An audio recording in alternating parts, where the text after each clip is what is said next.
is not a title for kings. It is not a title for chiefs. Traditionally, the Igbos did not have kings and chiefs. Any Igbo person that tells you that in the history of the Igbos there have been kings and chiefs is lying to you. The Igbos assimilated the tradition of kings and chiefs from their neighbors, originally from the Gala people and the Bini people. Then, going forward, when the British came to Nigeria, they did not see kings among the Igbos. You want to verify this from older sources. Go to Chinua Achebe's Things Fall Apart, Arrow of God. For even the chiefs of Ghana do not parade themselves as kings. The traditional leaders of Ghana do not parade themselves as king. They call themselves chiefs. So who are you, a foreigner, to come to somebody's land to be parading yourself as king? Secondly, there are similar leadership of Ghanaians living in other countries. We have, they can have a president of Ghanaians living in Ontario. And crown yourself a king. We don't even recognize you as a king because you are making life unbearable for the rest Nigerians living in Ghana. Not be only Igbo, they Ghana. These Ghanaians are frowning at it. They say they no want. They don't want. Get out. Get out now. It is not hard. They no put water for mouth when they talk calm. People are going to the streets protesting Igbo must go. People are going to the streets protesting. People are filing petitions. And you build a throne in another man's kingdom, calling yourself a king.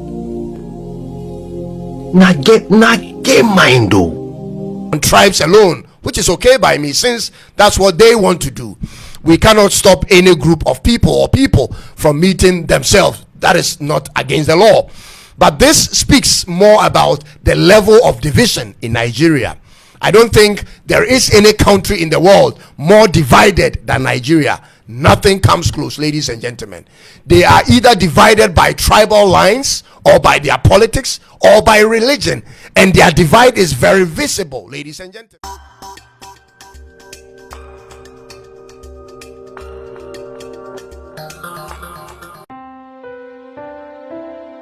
Update on Igbo King in Ghana. People's reactions to Igbo King in Ghana, and they call on the authorities to do something. Ghanaians are calling on the authorities to immediately stop Dr. Chukwudu Judai Henitu, a Nigerian, from parading himself as the king of the Igbo community in Ghana, after findings reveal he has purchased 50 acres of land to build an Igbo kingdom. We at FO's blog carried out our research and discovered that on Wednesday, October 9, 2013, the king of Igbo in Ghana, Heze Chukwudu Judai Henitu, was inducted into the Ga Traditional Council, GTC. Ga are the Aborigines of Accra, the capital city of Ghana. We are wondering where were these Ghanaians when Heze Chukwudu Judai Henitu, the Igbo king, was admitted into the Ga Traditional Council. In his speech, after conferment, Heze Chukwudu Henitu observed, and said, "Today is a special day. It is a date that Igbos in Ghana shall always remember. It is a day that our descendants will forever be proud of. It is also a date that the Ga who welcomed us with open arms shall never regret." Heze Chukwudu, the Igbo king, prayed that God should continue to bless Ga rulers with wisdom and resources, so they would always lead their indigenes and foreigners living on their land well. He added that admitting Igbos into the Ga Traditional Council is further confirmation of the enviable hospitable disposition of the average Ghanaian. Meanwhile, an Igbo historian has something to say about Igbo kingship. Igbos don't have kings, according to the Igbo historian, a PhD holder. He said traditionally, the Igbos did not have kings and chiefs. Any Igbo person who tells you that in the history of the Igbos, there have been kings and chiefs is lying to you. He went further to say that the Igbos assimilated the tradition of kings and chiefs from their neighbors, originally from the Igala and the Benin people. When the British came to Nigeria, they did not see kings among the Igbos, he stated. It is well known that the people of the Benin Kingdom in Nigeria not only respect their king, whom they refer to as Oba, but also worship him as their ruler. Please listen attentively to this Igbo historian. Good morning, everyone. What our friends especially from Ghana, should know is the subject of this my presentation. Since the past week, the internet has been on fire over the issue of an Igbo who claims to be a king in Ghana, a king of the Igbos. I've seen various Ghanaian responses to him. Fortunately, most of the responses have not been inciting against the Igbo people, so we can engage with them. But I want to make some things very clear. Most of the responses also contain a mistake, at best a mistake, at best again a misrepresentation. I want to alert them, I want to inform them, I want to educate the public about, quote, kingship among the Igbos. The guy in Ghana claims to be the Eze Ndi Igbo in Ghana. And taking on from there, our Ghanaian friends began to assume that Eze means king. I want to disabuse their minds. Eze does not mean king. Eze, etymologically, Eze is somebody who avoids, who shuns, who dodges, essentially, I'll take it again. Eze is somebody who avoids, who dodges, who shuns sins. The Igbo word Eze is the noun form of the word Ze. Ze is the verb. Ze means to avoid, or to shun, or to not have a relationship with. And there is a title, or rather a status among the Igbos, which if you obtain, you will be required to avoid evil doing. That is the etymology of the word Eze that I have just given you. It is not a title for kings. It is not a title for chiefs. Traditionally, the Igbos did not have kings and chiefs. Any Igbo person that tells you that in the history of the Igbos there have been kings and chiefs is lying to you. The Igbos assimilated the tradition of kings and chiefs from their neighbors, originally from the Gala people and the Bini people. Then, going forward, when the British came to Nigeria, they did not see kings among the Igbos. You want to verify this from older sources. Go to Chinua Achebe's Things Fall Apart, Arrow of God. You know Chinua Achebe, the greatest writer that came out of Africa in the 20th century. When the Europeans came to Nigeria, when they approached the Yorubas, there were kings and emperors. When they approached the Fulanis and the Hausas and the rest of Nigerians, there were kings and emperors. But when they approached the Igbos, they said, "Where are your kings?" The Igbos said, "We do not have kings. Our kings are our elders and priests." So I will use this opportunity to illustrate, to talk about the traditions of authority among the Igbos. But before I get into this, I will conclude the area of this presentation that has to do with the Europeans. Because they used kings and queens and emperors to administer or rule over the other parts of Nigeria, what they did in the case of the Igbos was to pick up anybody that cooperated with them, brand them warrant chiefs, empower them, and these people are now assuming that they were the kings of the Igbos. No, they were not. So, the traditions of authority of the Igbo people are, number one, the elders. If you go to any Igbo community, by the way, the structure of the communities themselves will tell you that there was no tradition of kingship. While in the case of Ghana, you would have like the Ashanti. It's a real empire. It's a real empire covering over a large expanse of territory. At the height of its power, it had some kingdoms under it that it had conquered. Till date, the highest center of authority of any Igbo community is the clan, which is just a collection of families. None of them, as at present day, has over 50,000 persons. It's just a community of families, a collection of families. The oldest man among them is the number one person. Not number one in the sense that he has power over any other person, but he's the first among equals. He has a responsibility to aggregate the opinion of every member of the family, of the community, after meetings, and then summarize it and present, and the vote will be taken. Everybody who is an adult male votes, and they have just one vote like this oldest man. Another person that holds a position that is also a status that is also high is the chief priest of that community. He's called Ezemo, while the oldest man is called Okene. Again, He's the first among equals. He's a supremo only in that sanctuary or shrine or temple where he carries out his official duties. If he comes to the house of another Igbo person, he is not a priest. He is not a priest. So the word Eze was appropriated to this position of chief priest. That is why he's called Eze Mo. Mo means spirit or God. Then you have the generality, a good number of people who decide to take on the status of shunning evil. After they have taken on this status, the title they are given is Eze. Men and women can do this. Still, they are not above any other person that has not taken the title. They are simply not first among equals in this case, since the oldest man is first among equals. But they are simply people that can be relied on to provide wise counsel to the community. So, ladies and gentlemen, these traditionally are the positions of authority among the Igbos. Eze does not mean king. Eze means avoiding evil, shunning evil, not having anything to do with evil. But because the Igbos have found it extremely difficult to be different from others, so what they are now doing is revisionism, rewriting their histories, making up stories about ancient kingdoms and so on and so forth that existed only in the imaginations of the people making up the stories. Because I'm saying this because I've had Ghanaians saying that they talked to Igbo kings in Igbo land. No, they talk to people who are pretending to be kings. If you want to know how the Igbo authority was administered, read things all apart and read the Arrow of God. But if you want to approach it from a research angle, read my book, The Igbos and Israel, an intercultural study of the largest Jewish diaspora. It's on Amazon. Then you will have the whole shebang about how the Igbos organized their communities. I will use this opportunity to appeal to our brother in Ghana.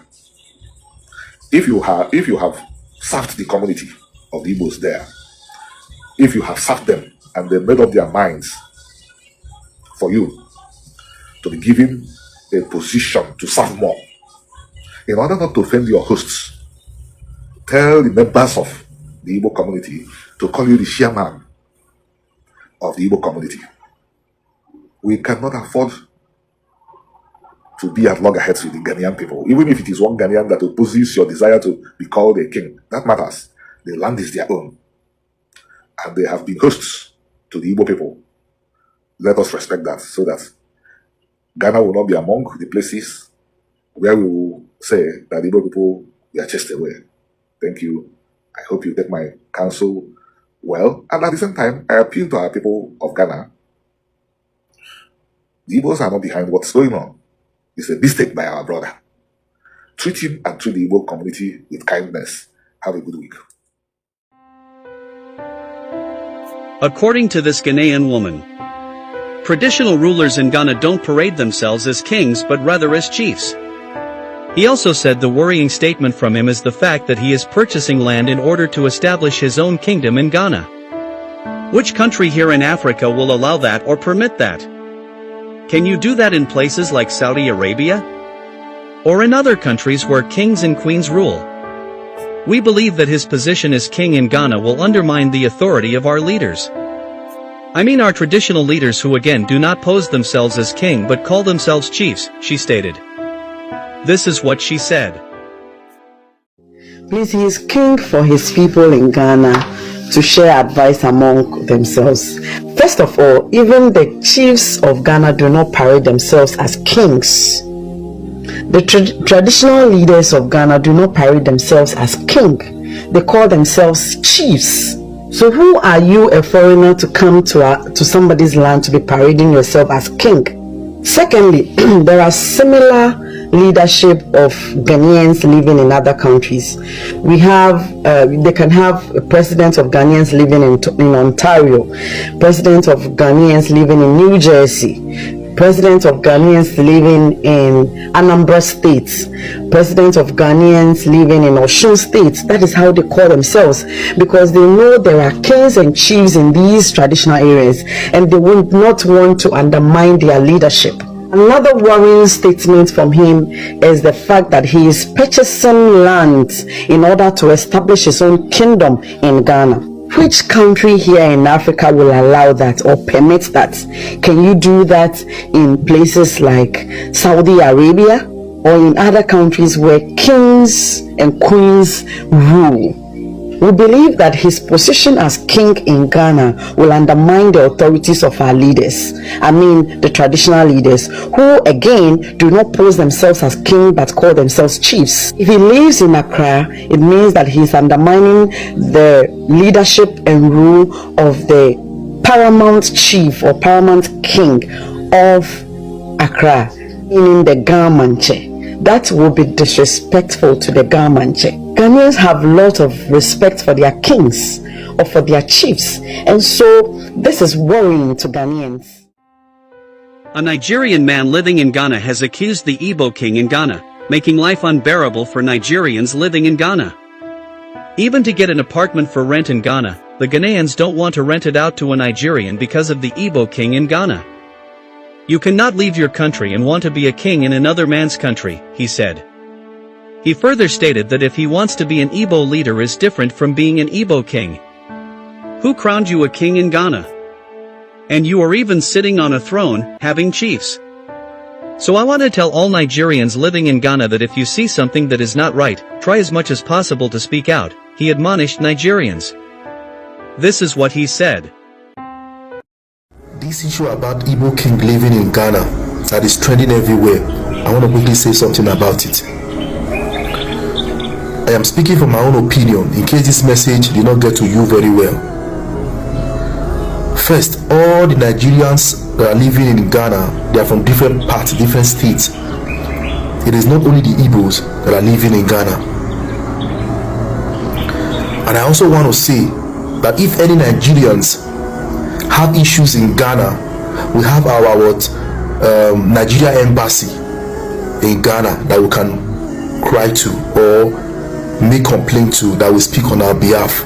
Likewise, Ghanaians living in Nigeria, they have their Ghana embassy in Nigeria in case any need for that. So talking about the Igbo king in Ghana, for me, I do not think that crowning yourself an Igbo king in Ghana is even proper, because you are not from a royal blood. So you cannot just come to Ghana and crown yourself a king. We don't even recognize you as a king, because you are making life unbearable for the rest Nigerians living in Ghana, not be only Igbo, they Ghana. Lately, one of my brother wanted to rent an apartment. Because of this crisis going on, he's unable to even get an apartment for rent because of this Igbo stuff, Igbo king in Ghana. You cannot leave your country and come and crown yourself a king in another man's country. Do you understand? So if you are listening to us, if you want to say Igbo leader is a different statement than Igbo king. Who crowned you a king in Ghana? And you are even sitting on a throne having chiefs. I don't understand. So I want to tell all Nigerians living in Ghana that if you see something that is not right, try as much as possible to speak out. And if you see something that is right, also speak out. An injustice for one is an injustice for all. You cannot just come to Ghana and start creating havoc for the rest of Nigerians to start suffering from your own problem. Nobody crown you a king in Ghana. You can say Igbo leader, fine, nobody is going to fight with you. But for you to say Igbo king, now making all the Nigerians look bad everywhere they go, and you are sitting in your house apartment resting. Listen, if anybody no one tell you, me Prince Eli, I will tell you what thing they do. We the Nigerians, especially me myself, I'm not okay with it. Do you understand? So you better sit upright and change your narrative. Stop giving us issues in Ghana. We have been living here for years. I've been living here in Ghana for more than almost a decade now. So you cannot just come in and start creating issues, trying to cause war in Ghana between these two countries. Do you understand? So please try as much as possible to relate well and think well properly before you act in Ghana. Do you understand? Peace and love, guys. This is my own humble opinion. You can also leave your own opinion in the comment section. Thank you. A Ghanaian man living in Nigeria reacted to the Igbo king in Ghana. He said the whole of Ghana is scattered because everybody is talking about him. I understand, they said it is a normal tradition for every Igbo community in diaspora to have a king. It is a normal thing for you. But Ghanaians are frowning at it. They don't want your kingship. Get out now. It is not hard. People are going to the streets protesting that Igbo must go. People are filing petitions, and you built a throne in another man's kingdom, calling yourself a king, he stated. It is because of what Igbos in Ghana are doing that is why they are pursuing Nigerians in Ghana, including the Yorubas, Benins, Calabars, and Edos. They are bringing underage girls from Igbo land, where the Igbo king in Ghana comes from, for prostitution in Ghana, he added. Please listen to him. King of Igbos in Ghana, what happen? Now by force for you to be king for another man country. Ghana, the whole Ghana don't scatter because everybody they talk about you. I understand. They say there's a normal tradition for every Igbo community in diaspora to have a king. It is a normal thing. But these Ghanaians are frowning at it. They say they no want. They don't want. Get out. Get out now. It is not hard. They no put water for mouth where they talk calm. People are going to the streets protesting Igbo must go. People are going to the streets protesting. People are filing petitions. And you build a throne in another man's kingdom, calling yourself a king. Now get mind though. And one thing with Ghanaians, they will not take what they will not take. Like one Ghanaian content creator said, if somebody is in your sitting room and you don't complain when you come back home and find them in your bedroom. Oh yes, of course. You are in their home. They say they don't want another king in their kingdom. Besides, they don't see any work that you do. All they know you do is drive around with security. You are weirdly rich. Nobody knows what you do for a living. They carry ashawo, they come Ghana. Underage girls, they come Ghana. Even recently, where Nigerians buy landlord. Even when Nigerians go thief people things, tracing people inside expensive car from bank. Nobody they hear you, they talk anything. Nobody they see your action. There's also another video of people saying that you say anytime they catch bad person for Ghana, may they not say Nigerian, may they just talk the news without mentioning the nationality. Person send me DM, tell me things where Nigerians they do for Italy. Which part of the world now where they go hear Nigeria, where people eyes no go turn? What did they worry you? It is understandable. Everywhere Nigerians or Igbos are, there must be a king. Abi, we understand. But not do one for Ghana. When you go to Rome, you act like the Romans. No, because when you go to Rome, the Romans act like you. It is not done like that. You get out. You go get out. Every time an Igbo, see another issue with these Nigerians and other countries, Igbo people, mean that they try to talk to our leaders. I no one just blame una, because deep down una know say plenty of our brothers too, and then they cause the problem to tarnish our images for outside country. Ghanaians they protest for streets, say Igbos must go. So that because of una, the entire Nigerians, Yorubas, Benin, Calabars, Edos, we they Ghana, because of una, may they pursue everybody. That throne, may not just go demolition. Ghana government, may not just go demolition. I don't know who they pay ona. May not they give people title. In Ghana, the tradition is you have to be of royal descent to have a chieftaincy title or a kingship title. One thing supposed to lead to another. We be say go put you in that position. No be say go just wake up in the morning, make people they call you king, do throne for another man kingdom. You know the shame. I hear say carry money go buy acres of land. To do what? make it just based on a factory you want open or farm. People they allegate, they allege say you want to do your own kingdom for another man country. Which kind? Jesus Christ! After now go want to do Biafra for Ghana now, their content creators calling out their government to pursue all of now. Because when they give them a small leg, because they be peaceful people now one carry 1 yard. They give them an inch, now one take a kilometer. Why are you buying all that amount of land? And Ghanaian government, why are you selling so much land to somebody? Why are you selling so much land to somebody that is not a national? What does he want to use the land for? They say you want to do your own community. You don't do community for where you come from before. You want to build school. Your village gets school. You want to go and build free school in a country. You want to go and build education in a country that have free education. Or your village. Now minimum wage they increase to 70k. Now never affect them.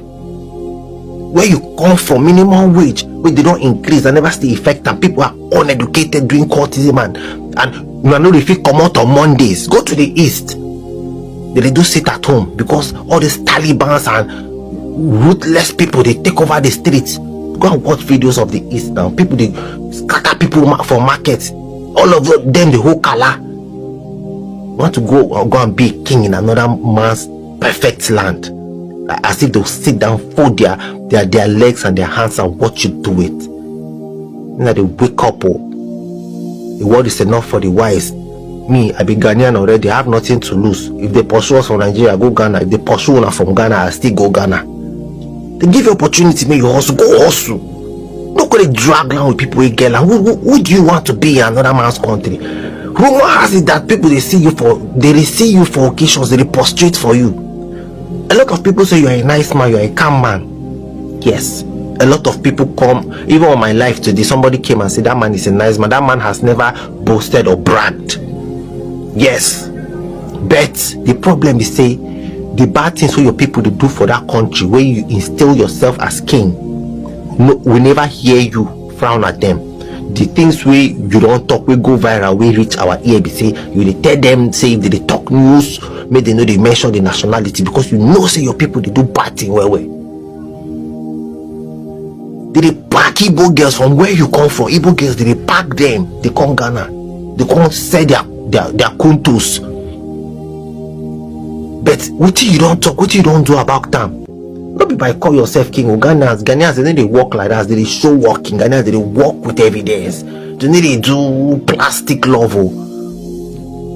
That your kingdom go scatter soon. You are supposed to be president of Nigerians or Igbos in Ghana. You are not supposed to be a king. You are not even supposed to be a chief. That is how they call them here in Nigeria. President of Ghanaians in Nigeria, Lekki branch. President of Ghanaians in Nigeria, Ikoyi branch. That is how they do it. They don't call themselves chiefs.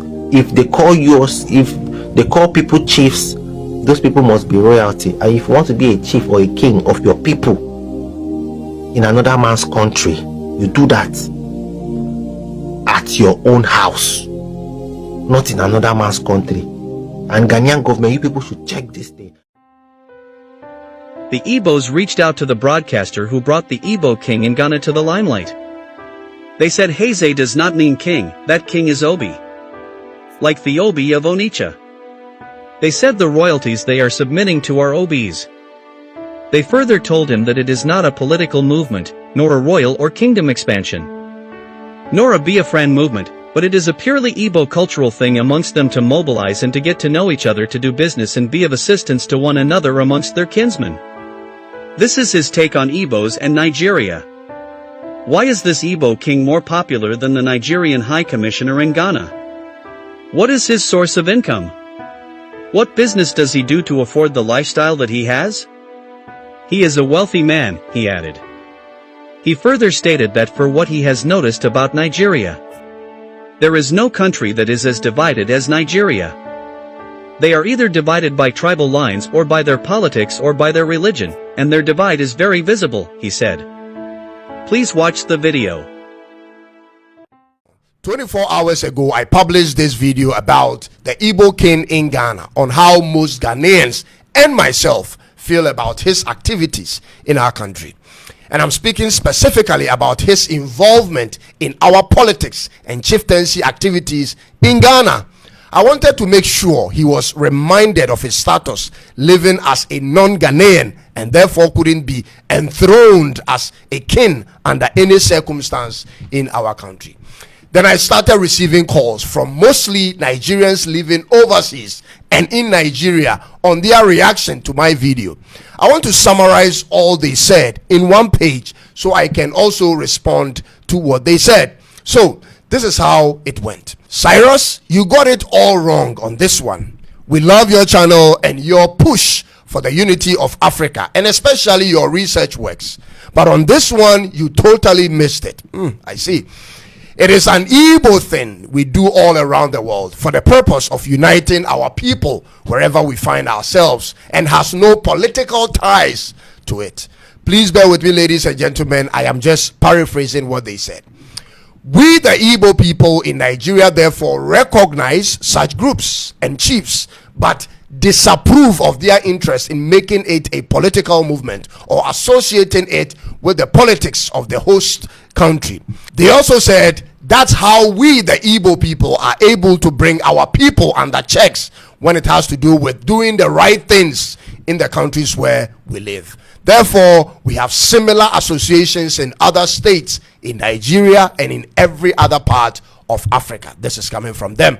However, our true kings in Nigeria bears the title of Obi, as in the Obi of Onitsha, for instance. I hope I'm pronouncing it right. Those are the royalties we have and submit to according to them. So they mentioned that they don't bow to these ones who are elected in foreign lands or countries. They don't serve nor treat them like they serve and treat their kings in their native homes, ladies and gentlemen. But these appointed persons will sort of become their mouthpiece when, for instance, they face challenges where they are and will need a united voice to speak with the authorities in the countries where they live, ladies and gentlemen. So it's not a political movement, nor a royalty or kingdom expansion, nor a Biafran movement, but it is purely Igbo cultural thing amongst them to mobilize and to get to know each other for the purpose of doing business and being of assistance to one another amongst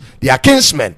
This is the summary of what I heard, and I hope I captured everything that they said, ladies and gentlemen. Now this is my take. I first of all appreciate their getting in touch with me. This shows how far our platform has reached. But most importantly, ladies and gentlemen, in as much as it sounds innocent and peaceful and useful to them, it appears rather strange and suspicious to the average Ghanaian, and I'll explain. And I'm not saying this out of my own intuition alone, but from a collection of thoughts from Ghanaians in the comments, ladies and gentlemen. What we see and experience is what we talk about, and what we see is a Nigerian man who has hired several bodyguards who don't sound Ghanaians and is usually seen at high profile conferences and traditional meetings, especially with politicians, identifying himself as a king of a foreign tribe. That is what we see. He is seen in photos with almost every important person of our land, from the head of the police service to the traditional heads to chiefs, politicians, and even to the president. This is what we see, and that's what creates the suspicion. Now, the question then becomes, who is he and why is he granted so much access as a foreigner in Ghana? What is his agenda and the agenda of the group that he heads? Why is he seen or heard more often than the Nigerian High Commissioner in Ghana? Is he superior to the High Commissioner or working hand in hand with the High Commissioner? And most importantly, ladies and gentlemen, what business does he do to afford the lifestyle that he has? We hear he's a wealthy man making all sorts of donations and even wanting to build schools for our people. But what is his source of income? That is what people want to know. This is the curiosity on the minds of many Ghanaians due to the experiences we've had with the people from Nigeria over the years. We've had Nigerians live in our country who were very generous and helpful in their community, only to later discover they were in the business of transporting or kidnapping underage girls from their country to Ghana to engage in prostitution. These are facts. These types of stories are not just known in Ghana, but all around the world where Nigerians reside. Therefore, people will usually want to know the source of income of such people. Ladies and gentlemen, these are legit questions anyone who is not used to these types of associations by foreigners or groups must ask. Ladies and gentlemen, we have hundreds of thousands of Nigerians living in Ghana. Everywhere you go, you find a Nigerian. We've been classmates with them, neighbors and co-workers, church members and spousal partners with them for many decades. We know what some of them are capable of doing when an opportunity presents itself. Therefore, it will be totally naive on our part to not be watchful and careful when dealing with some of them. For it is better to be preserved while being overly protected than to be surprised in our naivety, ladies and gentlemen. Now, with this information given me, which I have done my checks and concluded it is true, I will grant the man his peace, but still observe from far. And I would encourage every one of us to do same if possible. Ladies and gentlemen, he is not a king, but the mouthpiece of the kinsmen of the Igbo people in Ghana. Ghanaians have something similar to that in other countries, but we do it differently. We may form an association in other countries with someone leading us, but not refer to him as a king. And we usually form a Ghanaian association and not a tribal one. In all the countries I've traveled to across the world, I've been in such meetings of an association of all Ghanaians from different tribes, but theirs is rather based on tribes alone, which is okay by me since that's what they want to do. We cannot stop any group of people or people from meeting themselves. That is not against the law. But this speaks more about the level of division in Nigeria. I don't think there is any country in the world more divided than Nigeria. Nothing comes close, ladies and gentlemen. They are either divided by tribal lines or by their politics or by religion, and their divide is very visible, ladies and gentlemen. And it is what it is. As Ghanaians, we will continue to embrace people and be hospitable in our reception to all people, whether from within Africa or from the diaspora, and we would expect others to reciprocate that. We would want all that live in our country to live by the laws and within the confines of our laws. We will protect our sovereignty and the peace we have at all times, so help us God. Ladies and gentlemen, thank you for taking time to watch and share this video. Really, I want you to share this video to help us grow even more.